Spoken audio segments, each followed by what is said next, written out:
muzogende n'ubu ngubu ufata indege ugere Uvira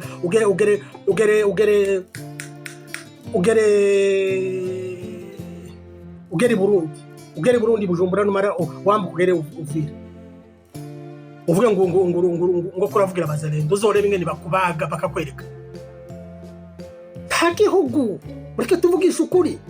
Iyo nkuru yose rero turaza kwigaruka ku buryo burambuye ndetse na M23 iri mu bikorwa byo gufasha abaturage mu gace ka Goma ndetse na Bukavu ndetse hari n'ibindi byinshi turi buganireho.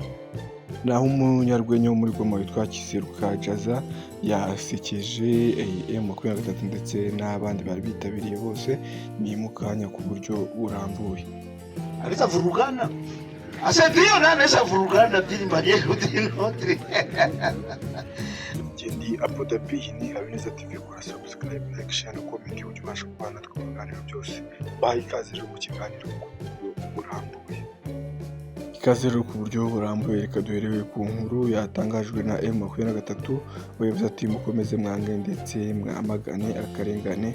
Bishop Mutabazi niwe bavugaga ku byo yatangaje, reka tubyumve hano ku buryo burambuye. Kamutondagira wewe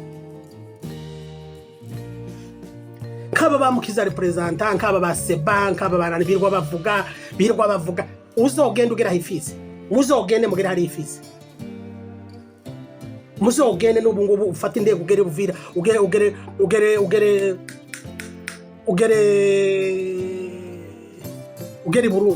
ugere Burundi Bujumbura numara wambuka ugere Uvira uvuge ngo kuravugira abazalendo uzorebe ingene bakubaga bakakwereka nta gihugu ureke tuvugisha ukuri nta gihugu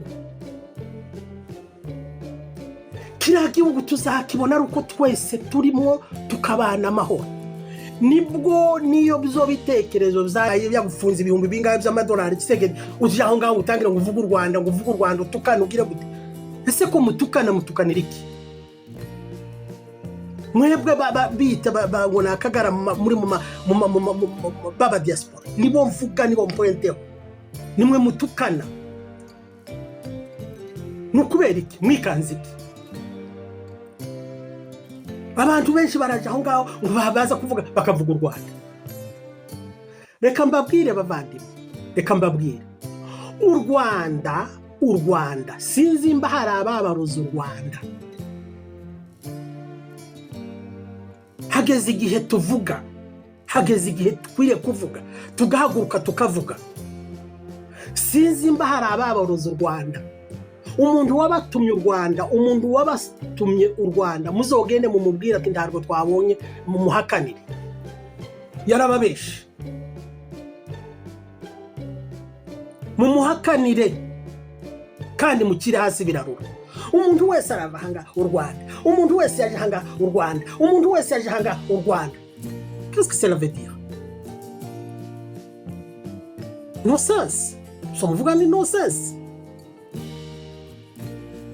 U Rwanda rw'abaniki u Rwanda ko rwababereye umubyeyi, u Rwanda rwarabubakiye pereye kubase. M23 iri mu bikorwa byo gufatanya n'abaturage mu kubaka ndetse n'iterambere ry'abaturage muri rusange kuko bigaragara M23 yatangaje bamwe mu ngabo cyangwa se abasirikare ba M23 bari gufasha abaturage uturimo tw'amaboko.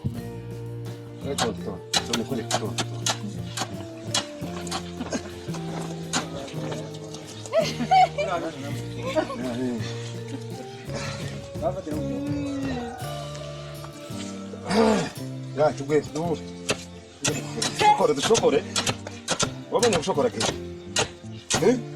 siwe mpamba sasa wabonye kusha gushokora iyi sekuru ya mbere turaza gusukura. Umunyarwenya ukomeye muri Kivu y'Amajyaruguru Kasereka Jaza akaba ari umunyarwenya uzwi mu mujyi wa Goma ku bufatanye n'itsinda rya AFC 23 rishinzwe gukangurira abantu mu gikorwa cyo gukangurira abantu cyeshelo abanyuma bahamagarira urubyiruko kwiyandikisha ku bushake mu ngabo za ALC kugira ngo bajye muri iki gisirikare. Umunyarwenya reka tumwumve ku buryo burambuye. Département ya mobilisation na recrutement, objectif ni moja. Kama tutabunduki wote mwanapenda kuingia ndani ya kijeshi, manake sans faute, jeshi yenye iko professionnel, jeshi yenye iko eduqué. Hata kama gauche droite uliko mnasikia hapa baliu hapa bali 5 hapa bali 5, tunafuata wa député wenye viko wanatanganya huko basi hao chaque soir 20 à 40 femmes viko wanakuwa violées. Oh, hivi na hivi nani jeshi gani wa M23 kwenye yasha violé au wampiga ya mokicho? Ni watoto wanakuwa na viko na discipline, na kwa hiyo viko na pesa msaada yetu. Mimi niliuliza chef wa ile departement siki kasereka Chimanga kwa hii miaka alisa vurugana. Asa ndio na anaweza vurugana bila maneno dinotri.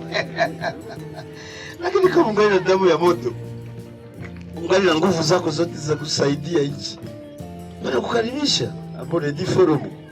Basi tudanganyie, hakuna watu wetuka kama toki. Tulisiasa kama sasa, asa kwa mfo ilifika kwa masomo. Tunaweza recruiter watoto ya blabla.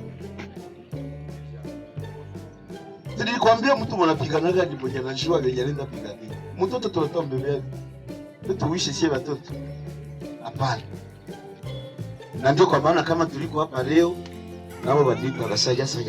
Ndio sema kwanza taka ndio.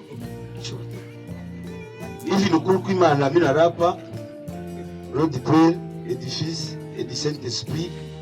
Naho muri Repubulika ya Kongo, nyobozi y'inama y'abaminisitiri kuri uyu wa gatanu tariki ya 18 Mata 2025 ayobowe n'umuyobozi nyakubahwa Bwana Sassou Nguesso, perezida wa Repubulika, umukuru w'igihugu, aganira n'iyi nama y'abaminisitiri bafata imyanzuro itandukanye.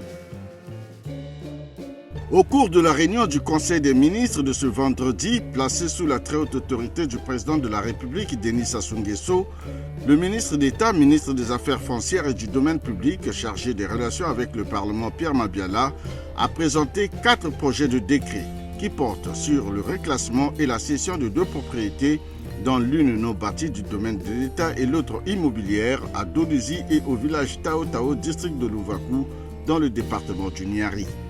Le ministre des Hydrocarbures, Bruno Jean-Richard Itoua, a présenté 6 projets de décret.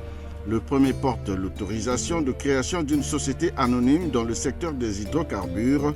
3 concernent l'attribution à la SNPC, Société nationale des pétroles du Congo, des permis d'exploitation des hydrocarbures liquides et gazeux dits Niamba, Kayo et Ngoubili.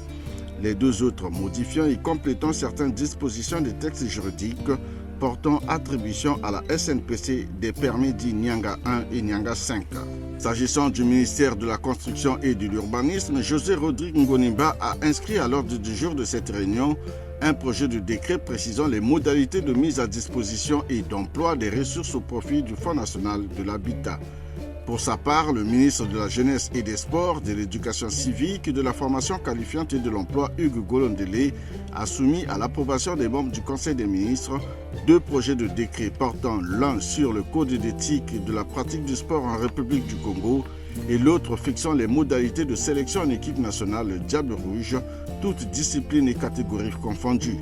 Une communication sur l'adoption par les Nations Unies de la décennie mondiale de la forestation et du reboisement, initiée par le président de la République du Congo, Denis Sassou Nguesso, ainsi que des nominations à différents postes administratifs, complète cet ordre du jour dont les détails seront livrés dans le compte rendu.